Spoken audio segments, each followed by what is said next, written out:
Welcome back to the deep dive. Today we're going to be diving into the decline of the Maurya Empire, Oh, yes. one of ancient India's most powerful dynasties. Right. And we're going to tackle the big question: what caused this massive empire to just crumble after the reign of Ashoka the Great Yeah. around the 185 BCE? It's a great question. A lot of mystery around that. You've given us a fascinating mix of sources to work with here. Yes. Some exploring early Indian kingdoms, others kind of examining the views of British colonialists Right. centuries later. Yeah. It's almost like piecing together It is. a historical puzzle. Yeah, and it's really intriguing to think about how these sources might illuminate different facets of the Maurya Empire's decline. Yeah. The empire at its zenith stretched from present-day Afghanistan to Bangladesh, Wow. boasting this complex administration, formidable military, and thriving economy. It was huge. It was huge. So unraveling the mystery of its downfall is a challenge that continues to captivate historians to this day. Absolutely. Yeah. So where should we begin our deep dive? Well, What's the first piece of this historical puzzle? I think it's helpful to look at the Mahajanapadas, Okay.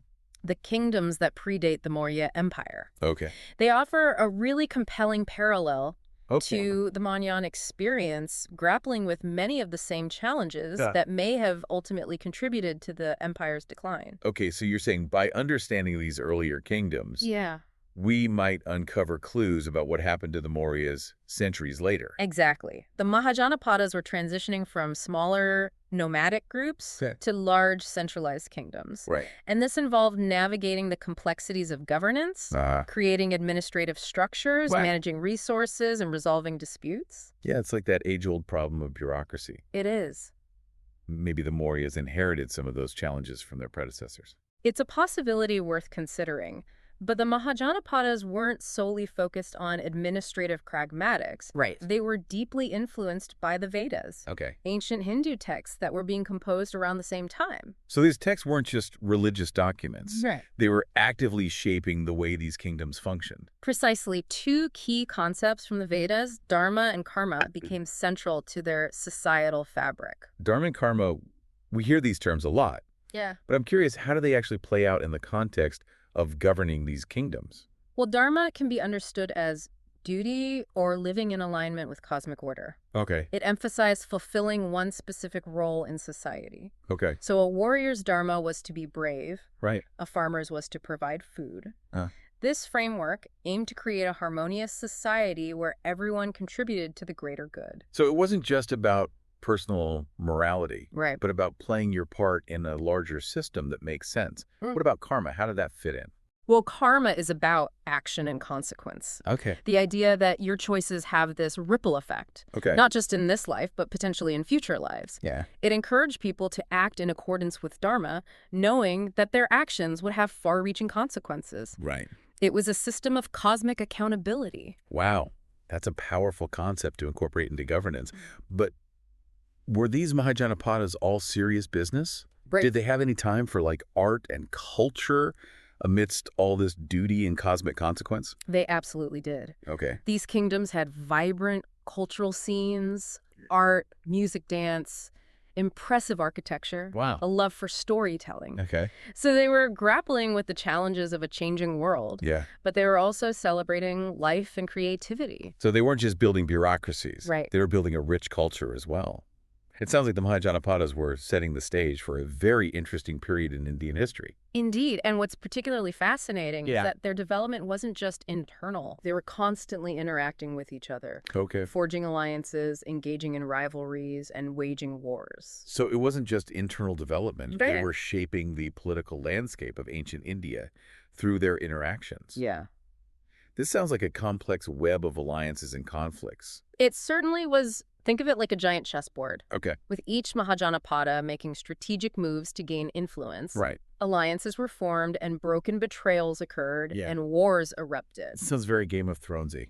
Very much so. One of the most significant rivalries was between Magadha and Kosala, Okay. two powerhouses vying for control of the fertile Gangetic plains. Wow. So, I can see why this period is often compared to Game of Thrones. yes, But amidst all this power struggle, they were still operating within the framework of dharma and karma, right? that's right. Even their wars were often framed in terms of dharma. Oh, wow. each kingdom justifying its actions through this moral lens. Okay. The conquest of Kosala by Magadha, Mm. a real turning point that solidified Magadha's dominance, Okay. was likely presented as a righteous victory. This dominance ultimately paved the way for the rise of the Maurya Empire. So, in a way, these Mahajanapadas, while vying for power, inadvertently created the conditions for a more unified India. Yes. It's like they were laying the foundation for the Mauryas without even realizing it. In a sense, that's an astute observation. Their conflicts, their innovations, even their cultural exchanges all contributed to the emergence of a more unified Indian civilization. It's amazing to think about these rulers battling it out while also shaping the future of India. Right. It sounds like we're beginning to uncover some potential parallels between the challenges faced by the Mahajanapadas and the later decline of the Maurya Empire. Indeed, and it's worth noting that these developments weren't isolated. Okay. This period in India coincided with what's known as the Axial Age, Okay. a time of profound intellectual and spiritual shifts across the globe, Wow. from Greece to Persia to China. So the Mahajanapadas weren't just shaping India. They were part of a much larger global conversation. Absolutely. This adds a whole new layer of complexity to our understanding of this period. It does. This is fascinating. It sounds like we've just scratched the surface of this historical puzzle. Yeah. What's the next piece we should look at? Well, let's see. It's a fascinating connection, isn't it? To think that events in ancient India were part of a larger global shift in thinking. It really makes you realize that history isn't just a collection of isolated events. It's this web of interconnected ideas and influences. Yeah, it is. But let's shift our focus back to the decline of the Maurya Empire. Okay. We've talked about potential internal pressures echoing from those earlier Mahajanapadas. Right. Are there any external factors that we should be considering? Absolutely. While we don't have a single smoking gun that explains the decline, it's crucial to consider the broader geopolitical context. Okay. The Maurya Empire, like all empires, faced this constant pressure of defending its vast borders. Yeah, that makes sense. Over time, new threats may have emerged, putting a strain on its resources and weakening its defenses. So you're saying it's possible the empire was slowly chipped away at from the outside? Yeah. Kind of a death by a thousand cuts. That's one plausible scenario. For instance, historical records suggest incursions by groups from Central Asia around the time of the Mauryan decline. Interesting. These incursions, even if repelled, could have drained the empire's manpower and finances, leaving it vulnerable. That makes sense. And we also have to consider the economic side of things. Yeah. Maintaining a vast empire, the army, the administration, the infrastructure, it all comes with a hefty price tag. It does. Even the most powerful empires can't run on willpower alone. Exactly. And if the Mauryan economy came under pressure, whether due to these external threats, internal instability, or a combination of factors, it could have triggered a cascading effect, weakening the empire's ability to respond to challenges effectively. It sounds like a precarious balancing act, managing internal pressures, fending off external threats. It is. All while keeping the economy afloat. Yes. Is there anything else we should consider as we try to piece together this historical puzzle? There's one factor that often gets overlooked in traditional historical narratives. Okay, what's that? Environmental pressures. Environmental pressures, you mean like climate change or natural disasters? Yeah. How could those have played a role in the decline of an empire? It's a perspective that's gaining more attention in recent scholarship. Okay. We know that climate fluctuations can have a massive impact on agrarian societies, and the Mauryan Empire was no exception. Imagine the consequences of a prolonged drought or a series of devastating floods, crop failures, food shortages, economic instability, social unrest. Yeah. It could have severely destabilized even the most well-run empire. That's a sobering thought. It makes you wonder if even the mightiest empires are vulnerable to forces beyond their control. But do we have any evidence that the Mauryas actually face such environmental challenges? Unfortunately, the sources you provided don't directly address environmental factors during the Mauryan period. Okay. However, they offer intriguing insights into how later empires, particularly the Mughals, viewed and interacted with the environment. So the Mughals, who came centuries after the Mauryas, might provide a kind of case study in how environmental factors could impact an empire. Exactly. The Mughals were also heavily reliant on agriculture, Right. and their records reveal a keen awareness of the impact of things like rainfall patterns and river flooding on their revenues. Interesting. They developed these sophisticated systems for assessing and managing land resources, Okay. a practice they may have in part inherited from earlier Indian kingdoms. So it's like a thread running through Indian history, this understanding that the fate of empires is closely tied to the land and its bounty. That's a great way to put it. Yeah, And while we don't have the same level of detail for the Mauryas, right. it's certainly plausible that they too face similar environmental challenges, perhaps even contributing to their decline. This raises an interesting question. Could environmental pressures have acted as a sort of stress multiplier, Right. exacerbating the internal and external pressures we've already discussed? That's an intriguing theory. Imagine the Mauryan Empire already grappling with administrative overload, economic strain, Yes. border incursions. Then a severe drought hits, Oh, wow. leading to widespread famine and unrest. Yeah. It could have been the tipping point that pushed an empire already on the brink into collapse. It's a reminder that historical events rarely have a single, simple explanation. They don't. It's often a complex interplay of factors coming together Yeah. to create this perfect storm. I completely agree. And this brings us to another set of sources you've provided, Okay. the perspectives of British colonialists who arrived in India centuries after the Mauryas had vanished. Okay, the British. Yeah. Now, we know they weren't exactly neutral observers. Right. They had their own agenda, their own ways of seeing the world. Exactly. But what can their perspective add to our understanding of the Maurya Empire's decline? Well, one fascinating aspect is how they viewed the Mughal Empire, Okay. which had succeeded the Mauryas. They often portrayed the Mughals as a period of decline and despotism, Interesting. contrasting it with their own system of governance, which they claimed was based on law and reason. So they were essentially saying, we're here to bring order and enlightenment Yes. to this chaotic land, classic colonial rhetoric. Classic. But what exactly did they mean by despotism? They saw it as a system of arbitrary rule by powerful emperors who were unaccountable to the people. Okay. It was a way for them to legitimize their colonial ambitions by portraying India as needing to be rescued from its own backwardness. We definitely need to take their interpretations with a grain of salt. Absolutely. But is there anything we can learn from their perspective beyond their obvious biases? I think there is one interesting point is how the British used the concept of an ancient constitution to justify their rule. Yeah. They claimed they were upholding the ancient traditions of India even as they were transforming it into a colonial possession. Wait, didn't we talk about ancient constitutions in the context of the Mahajanapadas? We did. It seems like this idea has a long history in India. You're absolutely right. It's this recurring theme. Yeah. This notion that the legitimacy of rulers is tied to their adherence to ancient traditions. The British were tapping into this deeply rooted concept, trying to align themselves with India's past while simultaneously imposing their own vision for its future. That's a clever, if rather manipulative strategy. It is. But didn't they also have their own ancient constitution back in England? They did. How did they reconcile those two ideas? It's a fascinating paradox.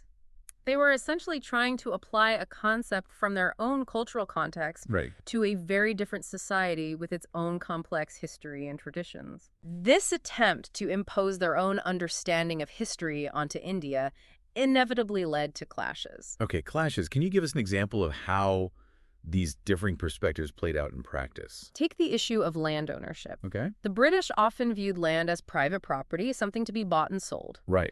But in many parts of India, land tenure was much more complex, involving this web of customary rights and obligations. Okay. Their attempts to impose their own system of land ownership onto this intricate tapestry caused a great deal of tension and resentment. That's a powerful example of how even seemingly simple concepts can become incredibly complex when you're dealing with different Yes. cultural understandings. do. And I can see how this kind of misunderstanding on a larger scale could contribute to the destabilization of an empire. Absolutely. The British, despite their claims to be upholding the ancient constitution of India, Right. often failed to grasp the nuances of Indian society and the complexities of its governance systems. Their actions often undermined the very traditions they claimed to be protecting, perhaps mirroring the challenges faced by earlier empires like the Mauryas. So it's a cautionary tale about the dangers of imposing your own worldview onto another culture. It is. But I'm still curious, how did the British view the Maurya Empire itself? Did they acknowledge its achievements, or were they completely dismissive of India's pre-colonial past? It's a complex picture. While they acknowledge the Mauryas' accomplishments, Okay. they often place them within a narrative of decline. Okay. They argued that Indian civilization had peaked long ago Right. and had been in a state of decay ever since, Right. conveniently setting the stage for their own civilizing mission. It's amazing how history can be interpreted and manipulated Did it? to serve different agendas.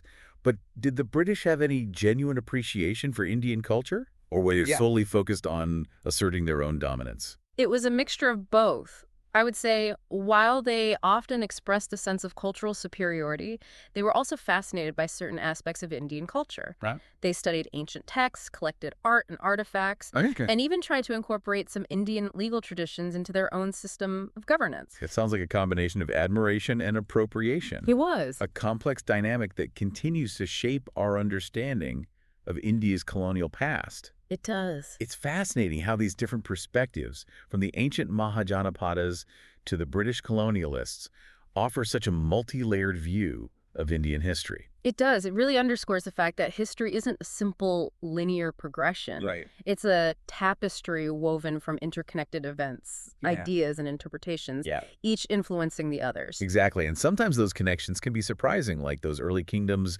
inadvertently setting the stage for a vast empire, or those British colonialists with all their biases unintentionally revealing parallels between their own challenges and those faced by earlier Indian rulers.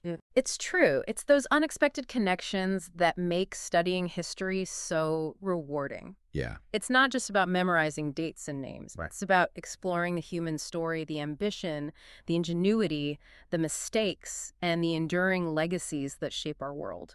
So after this deep dive into the decline of the Maurya Empire, Yeah. what are the key takeaways for our listener? Mm-hmm. What should they be pondering as they continue their exploration of this fascinating period in history? I think the most crucial takeaway is that the decline of empires is rarely caused by a single factor. Right. It's typically a confluence of internal and external pressures, economic strains, and even those often overlooked environmental factors we discussed. A perfect storm in a way. Precisely. And while we may never have all the answers about the fall of the Maurya Empire by considering these multiple factors, we can develop a more nuanced and comprehensive understanding of what might have transpired. It also encourages us to think critically about the narratives we inherit, whether from ancient texts, colonial accounts, or even modern scholarship.